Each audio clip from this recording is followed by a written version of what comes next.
YouTube reviewers and subscribers, it's 60 Dark King, and today we are going to do another Let's Watch of Death Battle. Today is the Meta versus Carolina in Red vs Blue and Death Battle crossover. If you can go through a crossover. Anyway, disclaimer, this is pure for criticism purpose, and as such, falls under fair use. I have no interest in any copyright shenanigans whatsoever, especially this crew attack team. You guys rock. So, with that out of the way, let's see. Carolina or the Meta? Hard to tell. But, so, you know, I'm not really connected with the Meta, so I think Carolina wins, just for that. So, without further ado, let's get to it. And play. Also, I'm using a new mic, if you couldn't tell. Who would win in a fight? Now, if that's not the most popular question asked around Project Freelancer, I don't know what is. Oh, no, wait. It'd probably be, hey, where do these AI keep coming from? Or, have you noticed that we're looking pretty evil lately? Anyway, there's been plenty of action-packed punch-outs and kick-ass karate matches over the years, but we never really saw a matchup between two of our heaviest hitters, Carolina and the Meta. Let's see if we can do something about that. Darn of awesome. Sure, why not?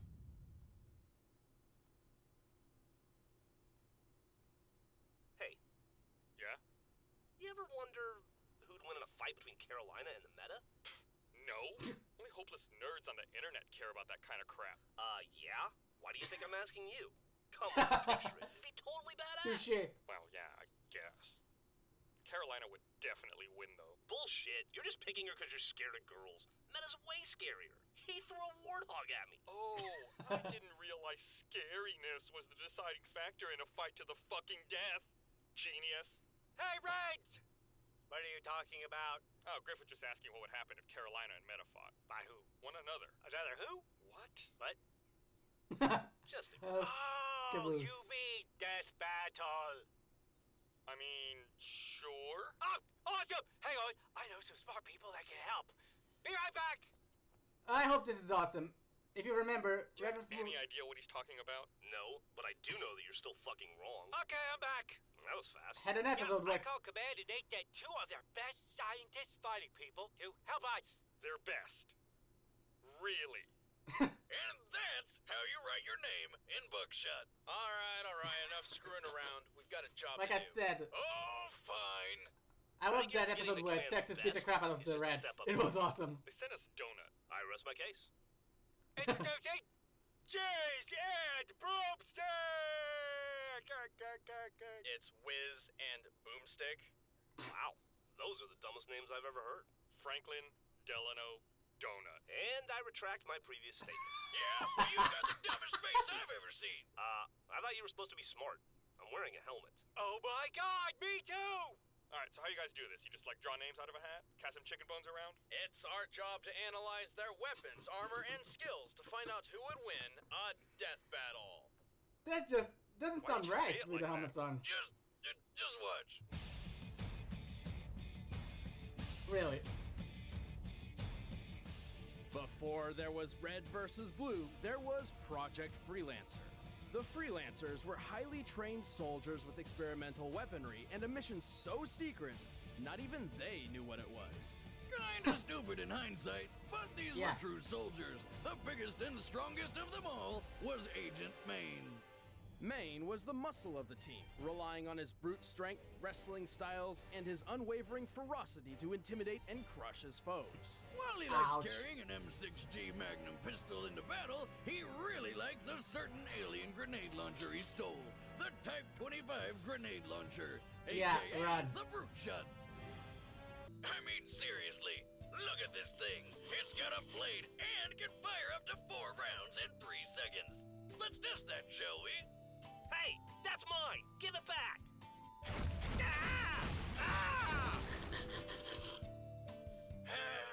Well, in conclusion, I love this thing. So the guy was Sure, a why badass not? fighter. Too bad Project Freelancer ended up turning him into a monster. Long story short, the director of Project Freelancer received a rare artificial intelligence for testing. The director imagined an army of super soldiers paired with AIs, but he could only get the one. Being the resourceful scientist he was, the director decided to torture the AI, forcing it to separate its raw emotions into multiple personalities to save itself. These personalities were captured as individual AI fragments and paired with different freelancers. Trust me, that's science. Maine was given Sigma, the AI fragment representing ambition and creativity. And apparently, being creative means you're fucking evil.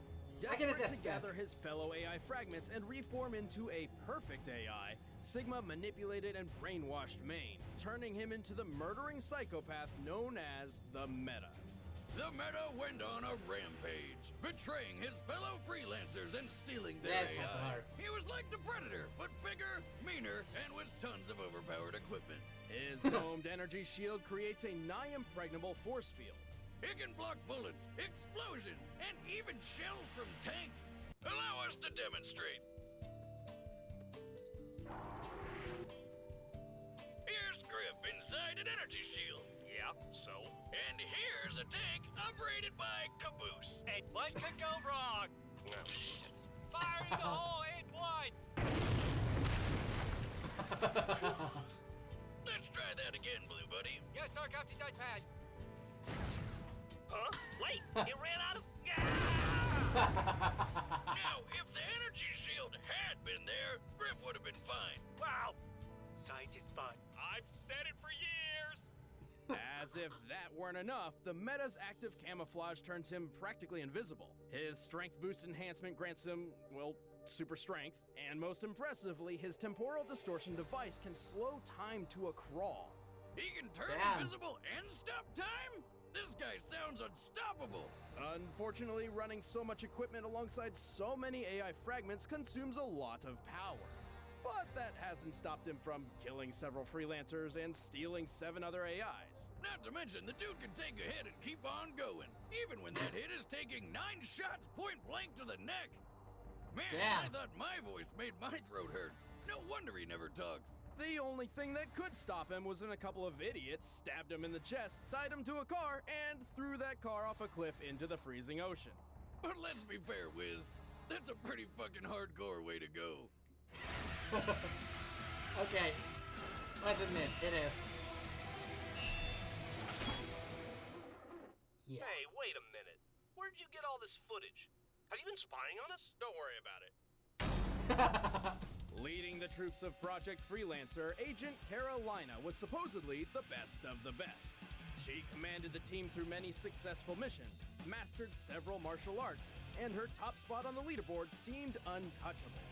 Until a mysterious stranger showed up out of the blue and ruined everything. But Ah, we'll get to Texas. that later. Carolina carries a wider variety of weapons than most freelancers. Over the course of her career, she's favored the standard Magnum pistol, dual plasma rifles, a grappling hook which can operate in outer space, That's a even humbler awesome. stun device which is basically a shock baton, and a long-range BR-55 battle rifle. It's not as flashy as a shotgun, but it's got an impressive range of over 3,000 feet. Ow! Why me? It just feels right. Like Yes, many other yes, it freelancers, does. I Carolina don't play Halo, also by the way. possesses an AI companion.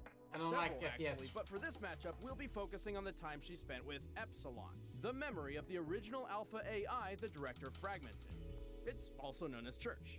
Like the other AI fragments, Epsilon experiences time 205 times slower than a human being, and therefore drastically speeds up Carolina's thoughts and reaction time. Too bad he's kind of an asshole. And by kind of, I mean that's basically his thing. Guys, I'm an asshole. In her post-freelancer career, Carolina made it her mission to track down as much experimental armor equipment as possible. And let me tell you, she did a pretty damn good job. Like Maine, she managed to acquire the domed energy shield, but also picked up adaptive camouflage, a speed boost, and a healing unit. Unfortunately, just Nice. one AI fragment isn't enough to run all of this equipment at once. In battle, if Carolina's not careful, she can accidentally push Epsilon too far and essentially short-circuit him. Yeah, for a leader, she's kind of hot-headed and super competitive. Like when Agent Texas joined the freelancer crew and started showing her up, Carolina started making a lot of stupid mistakes. There's a lot going on here. Turns out the director was Carolina's father all along, and Tech What? was actually the AI fragment memory of his deceased wife. Meaning Carolina's greatest rival for her father's approval was actually her own mother. Wait, Wow. what? You're making that up. You guys didn't know that? Where have you been? Pay attention. Yeah, seriously, guys, it's like super obvious. Huh. Suddenly everything makes a lot more sense. Fuck, dude.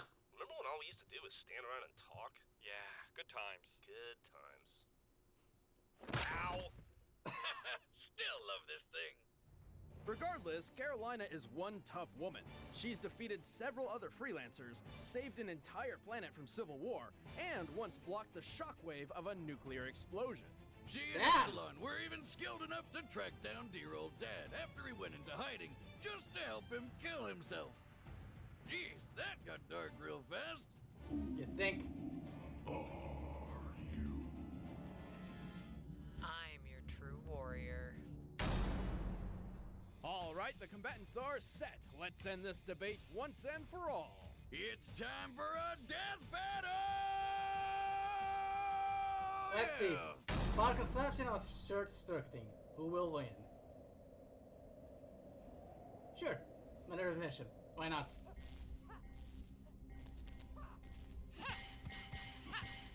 So that's where she was hiding.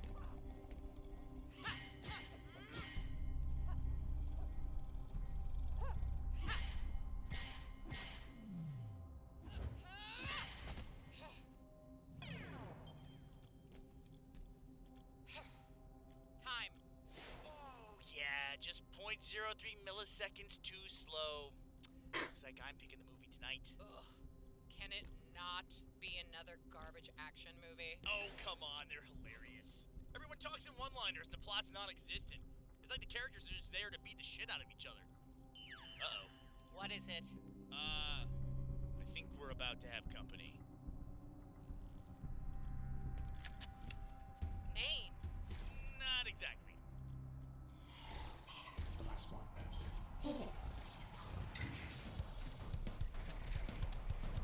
Okay, let's rock and roll. Okay, if we win, you can totally pick the movie.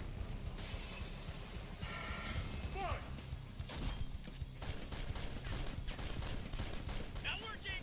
I can see that.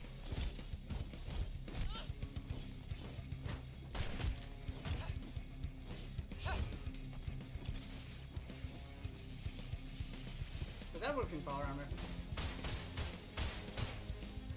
Apparently.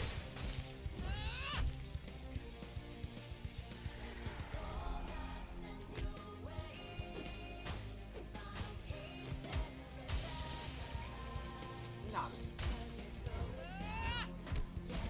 You sure you can't set that thing to kill? Just hold on!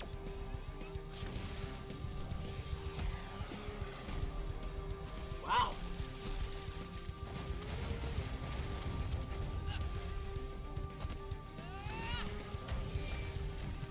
Yeah.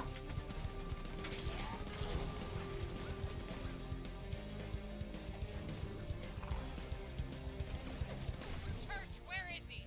I'm on it. Scanning. Your left! Wow.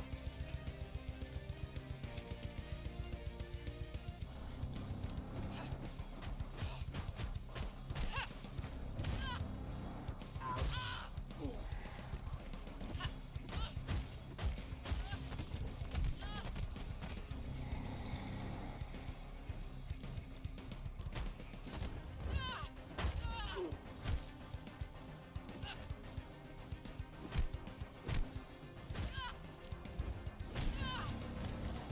Church, I need armor enhancement. Which ones? All of them. That Oh doesn't boy. seem like a good idea. Huh? So, can he handle it? Shit. Apparently, yes. Damn it! Okay. Focusing on the healing unit. I got you. Carolina, can you hear me?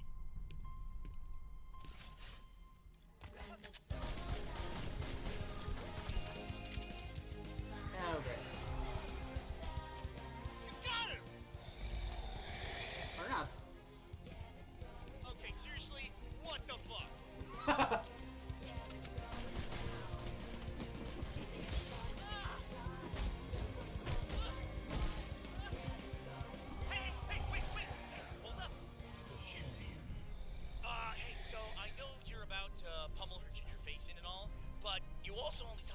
once, so I'm just gonna say this one line for you, okay? Just this one time. Oh! Son of a bitch! Nice! KO! Church, Yeah? no action movies. Sure, why not? Holy shit! I know! He did not even have a head under his helmet! He was a ghost the whole time! I told you! Like Bruce Willis. Bullshit! Meta's stronger! He should have won! Not true, Griff. As the Freelancer leaderboard proves, strength isn't everything. Carolina's mastery of martial arts let her hold her own, and her use of equipment allowed her to match and even counter the metas. He may have gained an upper hand with his temporal distortion, but Carolina's healing unit quickly repaired damage done during the attack.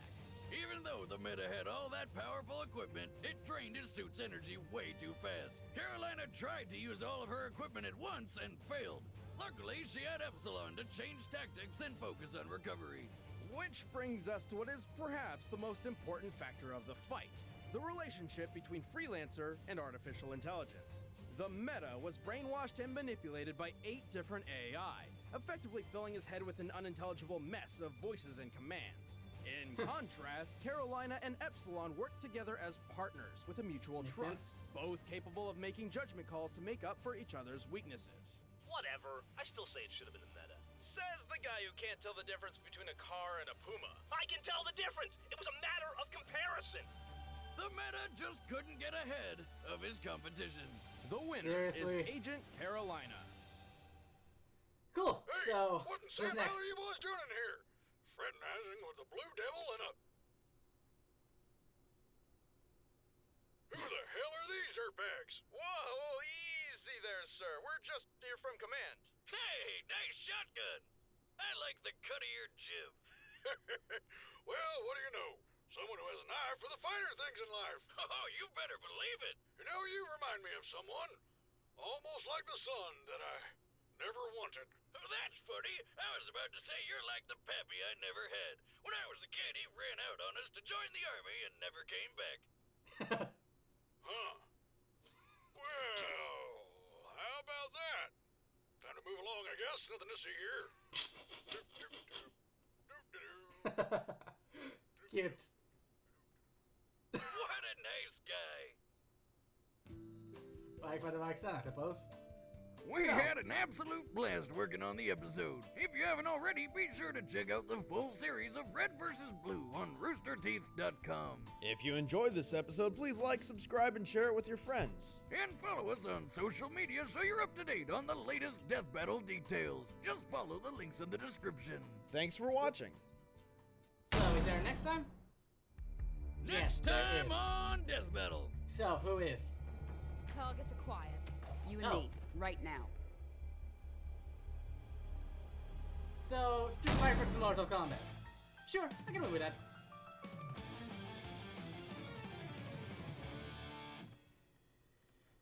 Anyway, what can I say that I haven't said already? The animation was top notch. I laughed all the way through. I had a grin in my face all the way through. Oh, this was a fun episode. And Street Fighter vs. Mortal Kombat. Let's see who wins. Anyway, people, until next time, thanks for watching. See you around. Ta-ta!